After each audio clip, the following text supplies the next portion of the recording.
योगी से हिंदू होने का सबूत मांगने वाले तथाकथित शंकराचार्य खुद सवालों के घेरे में हैं, जिन पर पहले ही पहचान का संकट है। अब उन पर ऐसे आरोप लगे हैं कि परेशानियों का संकट और बढ़ सकता है।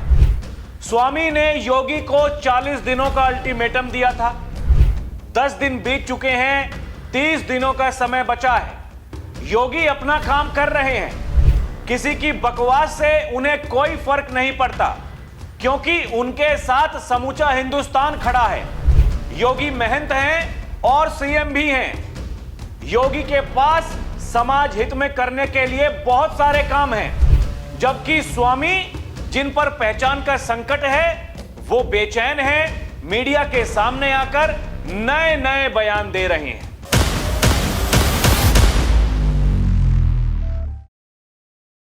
दर्शकों नमस्कार, डीएनपी इंडिया में आपका स्वागत है। मैं हूं आपके साथ राहुल चौधरी। योगी आदित्यनाथ जो कुछ करते हैं दर्शकों, वो डंके की चोट पर करते हैं। वो कुछ कहते हैं, डंके की चोट पर कहते हैं, काम भी उसी तरह से करते हैं। योगी ये कहते हैं, हमारी सरकार बोलने में कम, काम करने में ज्यादा विश्वास रखती है। लेकिन दूसरी तरफ ऐसे लोग हैं जिन्हें कालनेमी कहा जाता है, जो भेष बदलकर समय समय पर सनातन को बदनाम करने का प्रयास करते हैं। वो किसी और के इशारे पर काम कर रहे होते हैं।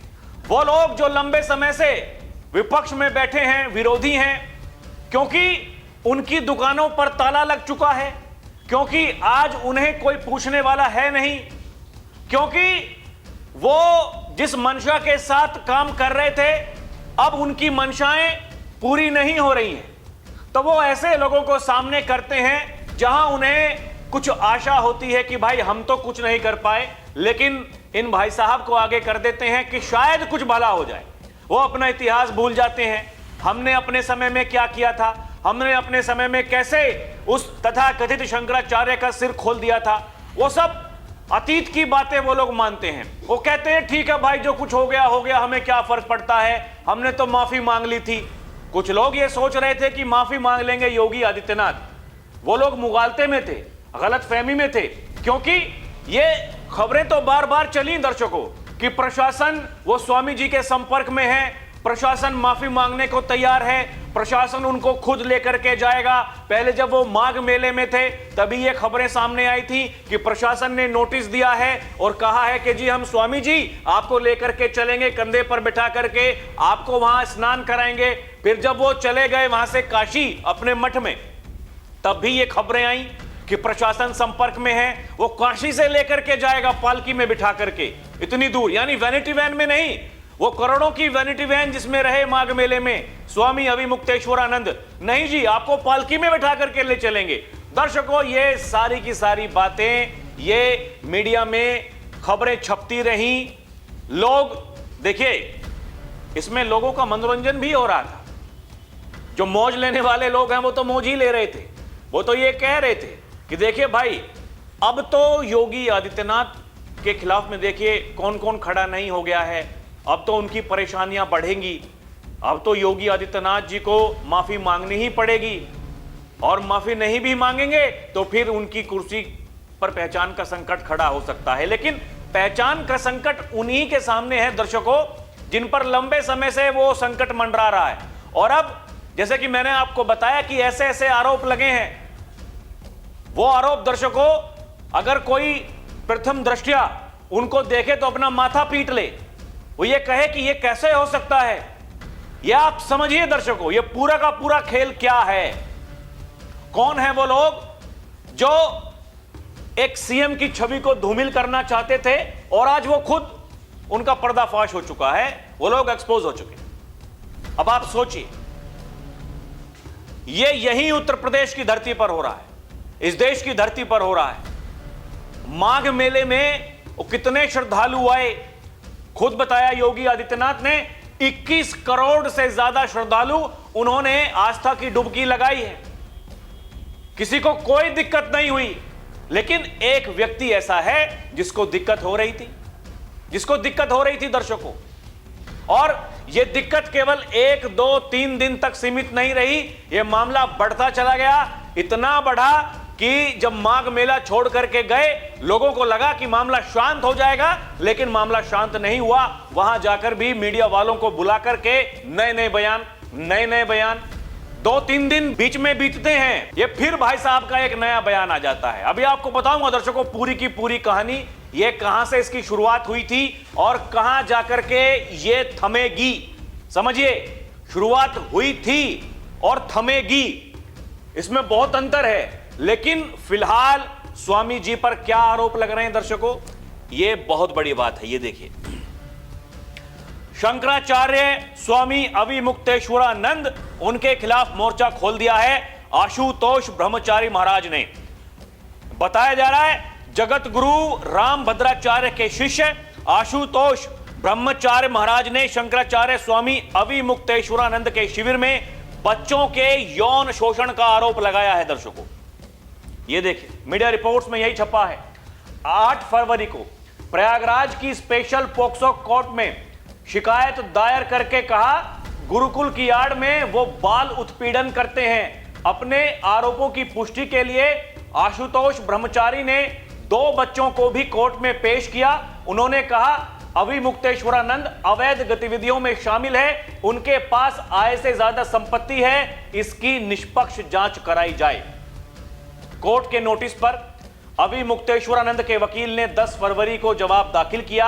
अविमुक्तेश्वरानंद ने बुधवार को दैनिक भास्कर से बातचीत में कहा, हमने कोर्ट में सारे साक्ष्य दिए हैं, हमें न्यायपालिका पर भरोसा है। जब से हमने गौ माता की रक्षा के लिए आवाज उठानी शुरू की, तब से सरकार और कुछ लोगों को यह पसंद नहीं आ रहा।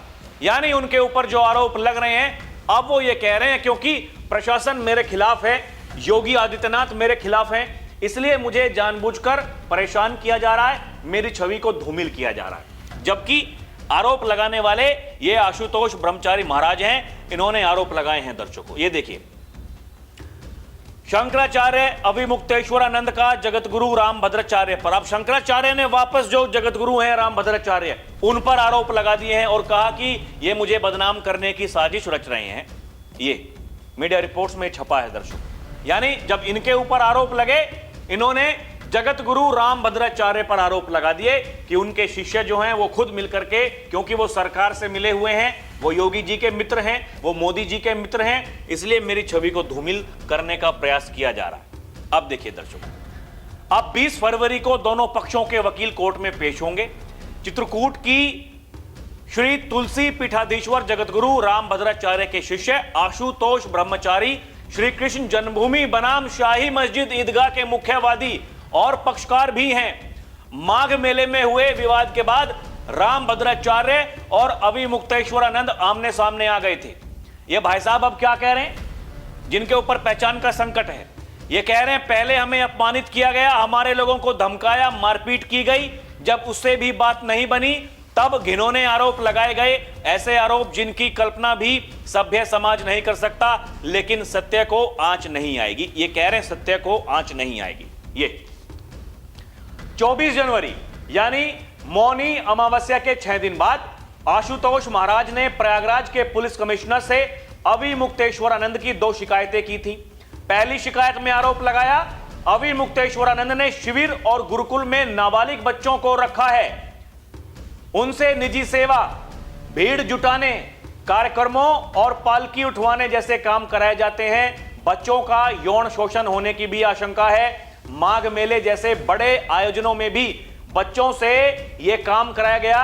ये बाल अधिकार और श्रम कानूनों का उल्लंघन है। शिविर में अवैध हथियार होने की भी आशंका है। आय से अधिक संपत्ति, कई बैंक खातों की जांच की जानी चाहिए। मुकुंद आनंद नाम के व्यक्ति की भूमिका की जांच कराई जाए। उन्होंने यह कहा दर्शकों, जो आरोप लगाए। आगे बताया गया है, जब प्रशासन ने आशुतोष महाराज की शिकायत पर कोई कार्रवाई नहीं की तो उन्होंने 8 फरवरी को कोर्ट में वाद दायर किया। इसमें उन्होंने लिखा, मेरे ट्रस्ट की तरफ से माघ मेला में श्री कृष्ण जन्मभूमि की मुक्ति के लिए माता शाकुंभरी देवी का महायज्ञ किया जा रहा है। मेरे शिविर में 2 शिष्य आए जो नाबालिग हैं। उन्होंने मेरे सामने कई खुलासे किए। उन्होंने मुझसे शिष्य बनने की इच्छा जाहिर की, कहा कि हम असुरक्षित हैं, मुझसे पुलिस संरक्षण और न्यायिक सहायता मांगी। बच्चों ने मुझे बताया कि अविमुक्तेश्वरानंद और उनके सहयोगियों ने हमें अपने साथ रखा, कई बार कुकर्म किया। यह सब 1 साल तक चलता रहा। और दूसरी शिकायत में आशुतोष महाराज ने अविमुक्तेश्वरानंद पर फर्जी लेटर पैड और दस्तावेज बनाने का आरोप लगाया है। कहा कि माघ मेला क्षेत्र में अविमुक्तेश्वरानंद खुद को ज्योतिष पीठ का शंकराचार्य बता रहे हैं। वो ज्योतिष पीठ श्री शंकराचार्य शिविर के नाम से लेटर पैड और दस्तावेज बनवाकर अफसरों को पत्र भेजते रहे। ये लेटर पैड फर्जी और भ्रामक हैं। इनसे प्रशासन और आम लोगों को गुमराह किया जा रहा है। इन लेटर पैड पर 24 जनवरी 2026 माघ शुक्ल पंचमी की तारीख दर्ज है। इस तारीख का इस्तेमाल कर शंकराचार्य शिविर के नाम से पत्र जारी किए गए, जिनकी वैधता पर सवाल उठाए गए हैं। दर्शकों, यानी एक तो वही संकट है शंकराचार्य वाला, और अब ये नया संकट आ गया है। वो कह रहे हैं कि वो बच्चों के साथ में कुकर्म किया गया। दर्शकों, ये आरोप लग रहे हैं, यही बताया गया है, मीडिया रिपोर्ट्स में भी यही छपा है। और ये बताया जा रहा है ये केवल माघ मेले में ही नहीं, बल्कि महाकुंभ 2025 के दौरान भी मेला क्षेत्र में कुकर्म किया गया। फिर माघ मेला 2026 के दौरान दोनों बच्चों से फिर से कुकर्म किया गया। अविमुक्तेश्वरानंद के शिष्य ये कहकर बच्चों पर दबाव बनाते थे कि ये गुरु सेवा है, इससे आशीर्वाद मिलेगा। बच्चों ने यह भी बताया कि उन्हें अविमुक्तेश्वरानंद के साथ भी सोने को कहा जाता था। दोनों बच्चे मौका पाकर हमारे शिविर में आए। इसके बाद 24 जनवरी को झूंसी थाने में शिकायत दी गई। 25 जनवरी को पुलिस कमिश्नर और पुलिस अधीक्षक माघ मेला को ईमेल से शिकायत की। 27 जनवरी को डाक से पुलिस अधीक्षक माघ मेले को शिकायत भेजी गई, लेकिन कोई एफआईआर नहीं दर्ज हुई। इसके बाद मुझे धमकियां मिलने लगी। आप समझिए दर्शकों, ये जो इनके आरोप हैं, इनके मुताबिक ये पहले से शिकायत कर रहे थे।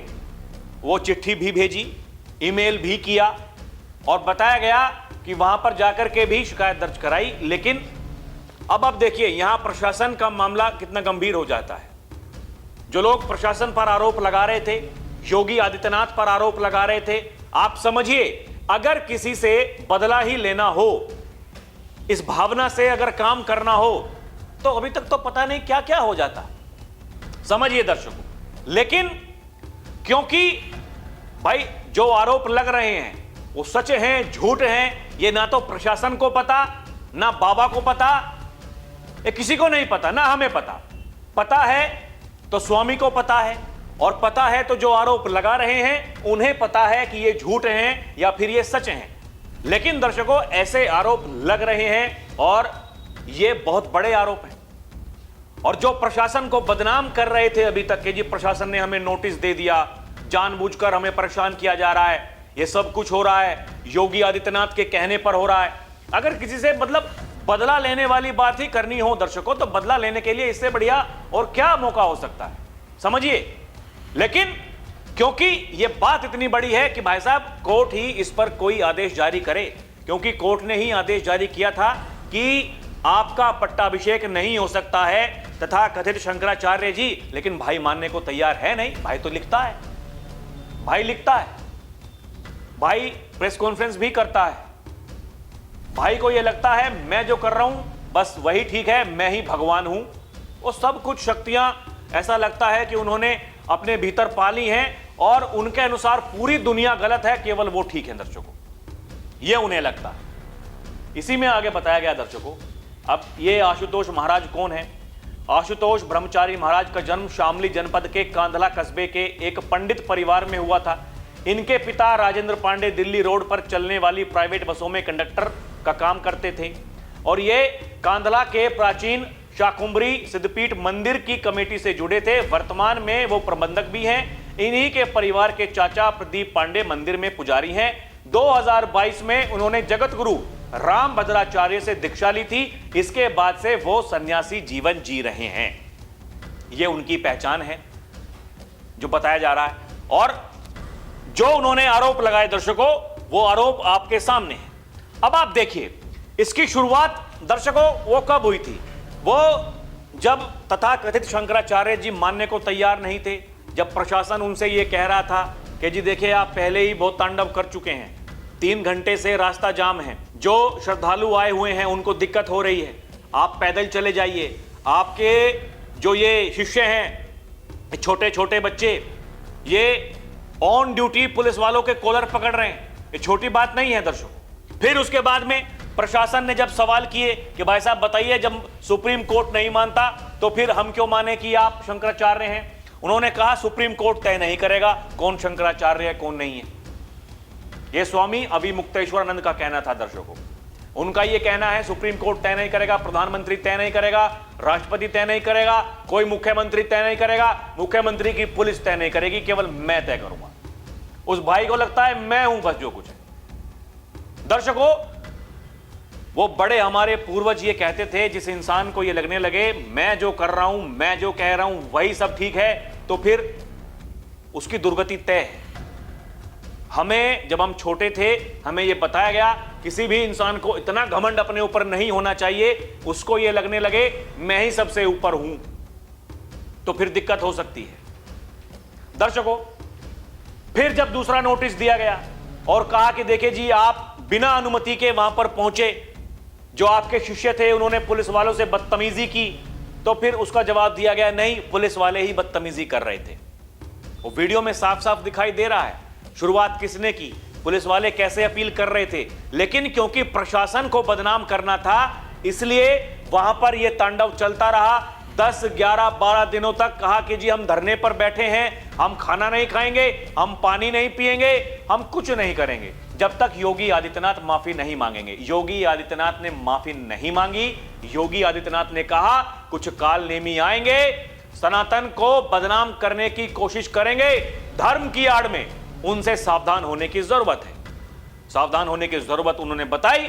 तो दर्शकों, संत समाज, सनातनी जितने भी हैं वो योगी आदित्यनाथ के साथ में आकर के खड़े हो गए, और यही जो जगत गुरु रामभद्राचार्य हैं उन्होंने कहा किसी को कोई दिक्कत नहीं हुई, ये केवल उनका एक एजेंडा था, उनका एक प्रोपोगेंडा था, जिसके तहत वो वहां पर षड्यंत्र कर रहे थे, साजिश कर रहे थे। तो तब पता नहीं जगत गुरु रामभद्राचार्य के बारे में भी कैसी कैसी बातों का इस्तेमाल किया गया, कैसे कैसे शब्दों का इस्तेमाल किया गया दर्शकों, किसके द्वारा, स्वामी अविमुक्तेश्वरानंद के द्वारा।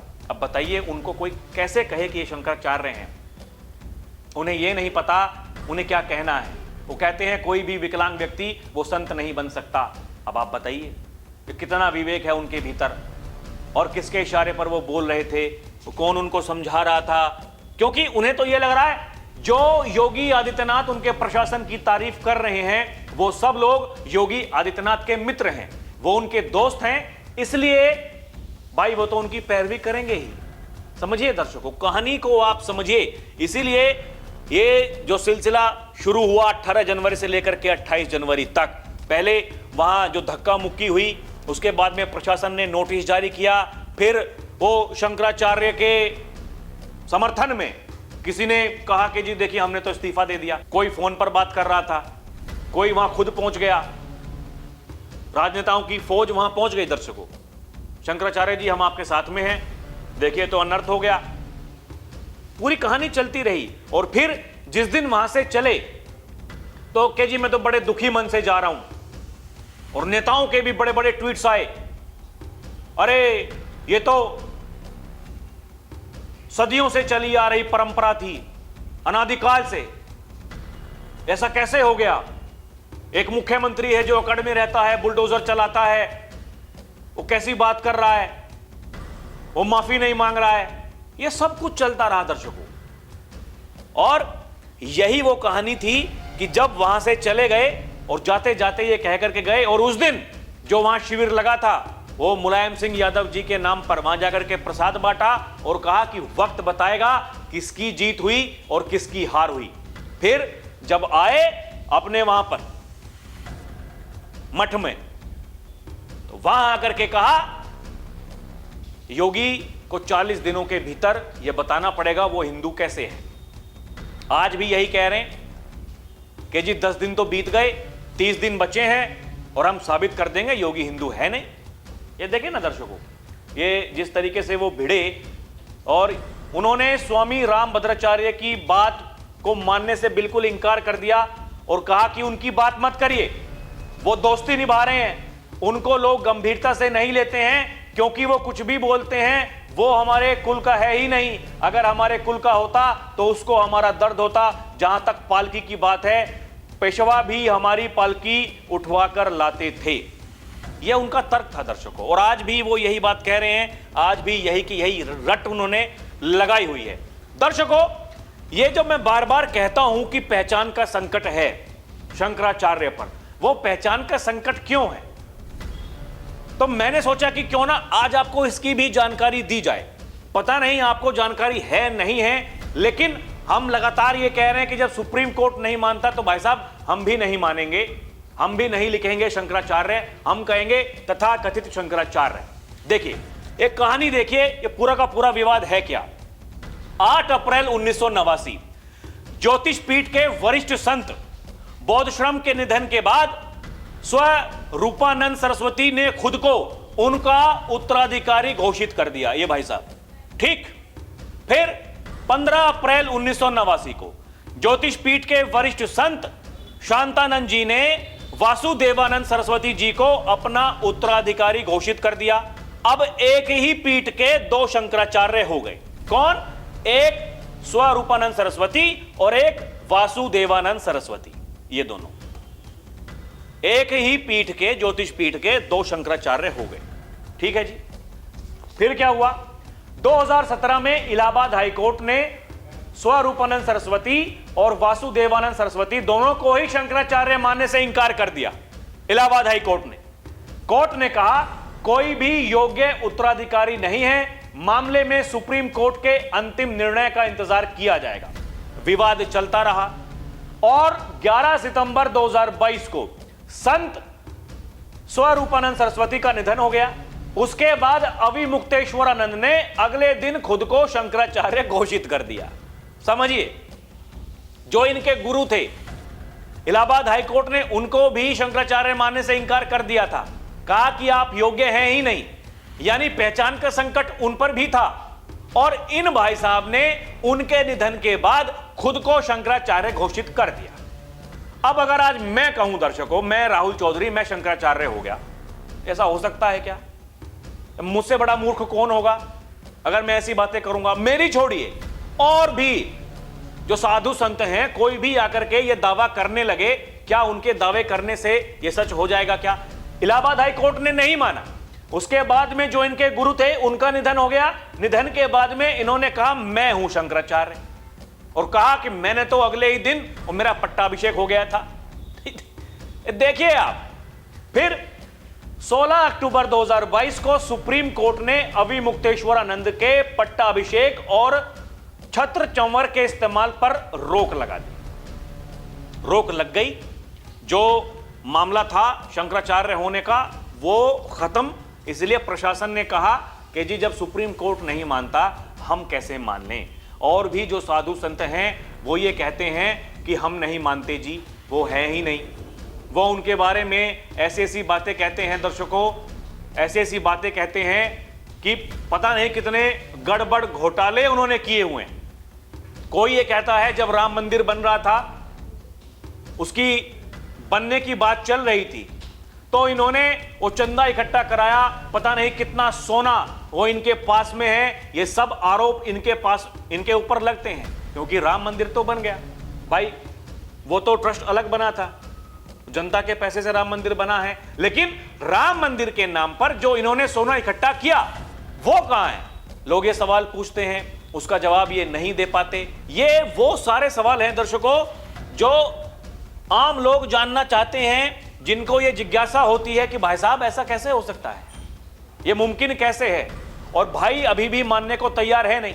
भाई अभी भी यही कह रहा है दर्शकों कि 40 दिन का समय दिया था, 30 दिन बचे हैं, हमारी कोई रणनीति नहीं है, हम तो अपने विषय को जनता के बीच में ले जाना चाहते हैं और इसके लिए हमने 2 विषय रखे हैं। ये कह रहे हैं कि पहले तो जो संत है भाई वो वेतन सरकार से कैसे उठा रहा है? योगी आदित्यनाथ। पूरी की पूरी लड़ाई दर्शकों केवल योगी आदित्यनाथ से है, क्योंकि योगी आदित्यनाथ, उनके प्रशासन ने कहा आपके लिए कोई विशेष सुविधा हम नहीं देंगे।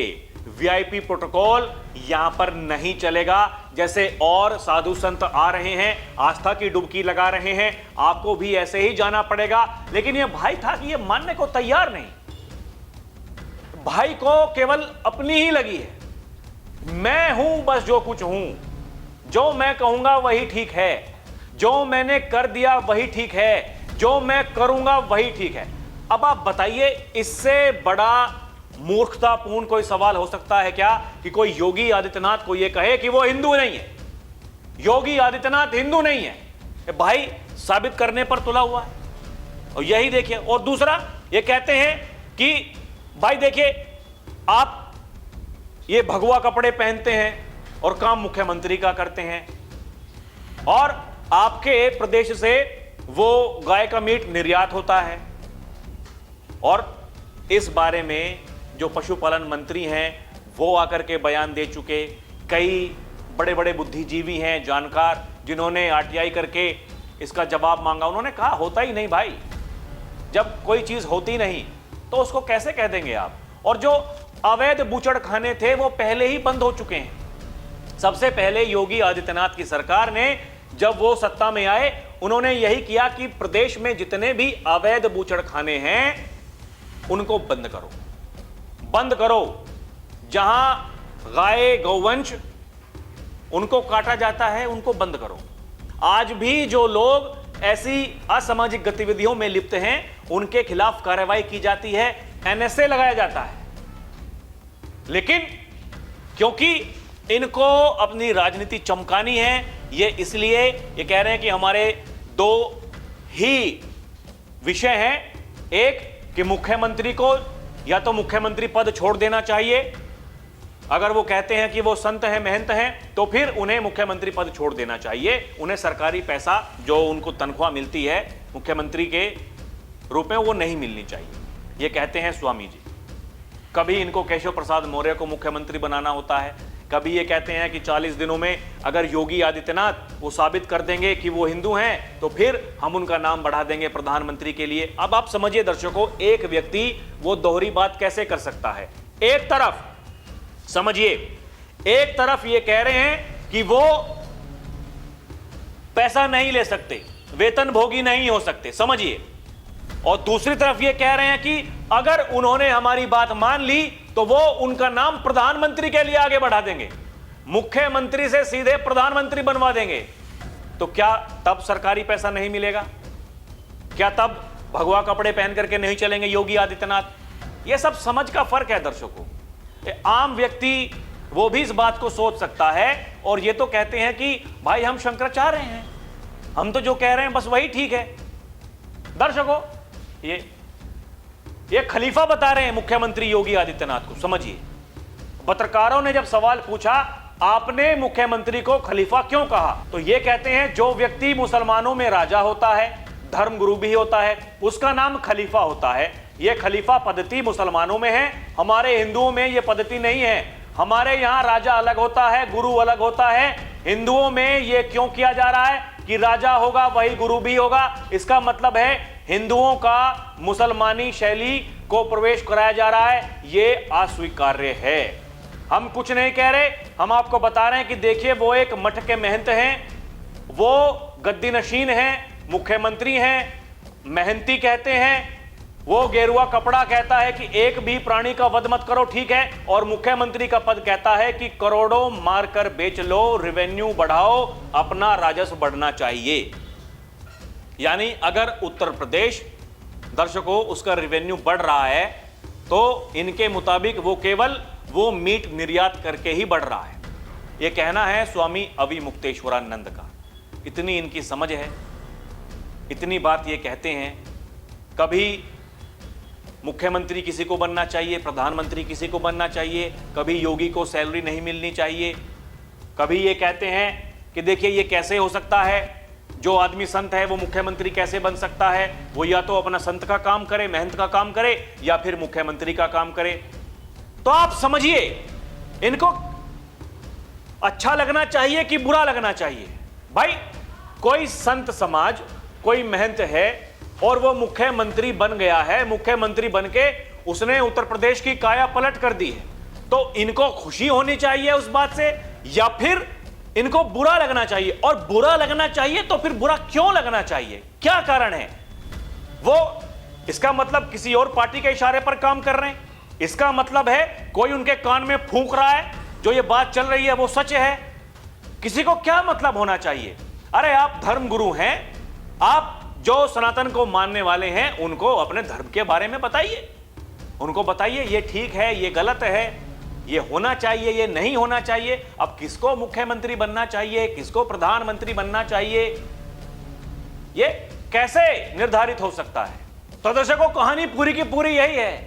एक तरफ योगी आदित्यनाथ, उनका यह कहना है कि विकास अनवरत आगे बढ़ता रहेगा, उत्तर प्रदेश अनवरत आगे बढ़ता रहेगा, और एक तरफ उनको रोकने के लिए ये भाई साहब खड़े हो गए हैं जिन पर खुद आरोप लग रहे हैं, और आरोप भी ऐसे जो बड़े खतरनाक आरोप हैं दर्शकों, बड़े खतरनाक हैं। हमें नहीं पता सच है झूठ है, लेकिन आरोप लगे तो हमने आपको बताया कि जी देखिए ये आरोप लग रहे हैं उस व्यक्ति पर जो योगी आदित्यनाथ से हिंदू होने का सबूत मांग रहा है। बाकी दर्शकों, हिंदू कौन है, सनातन की बात कौन कर रहा है, ये आप तय करिए, हमें बताइए कमेंट करके कौन सही कौन गलत। और देखते रहें डीएनपी इंडिया, हर खबर भरोसे के साथ। प्रणाम, जय हिंद।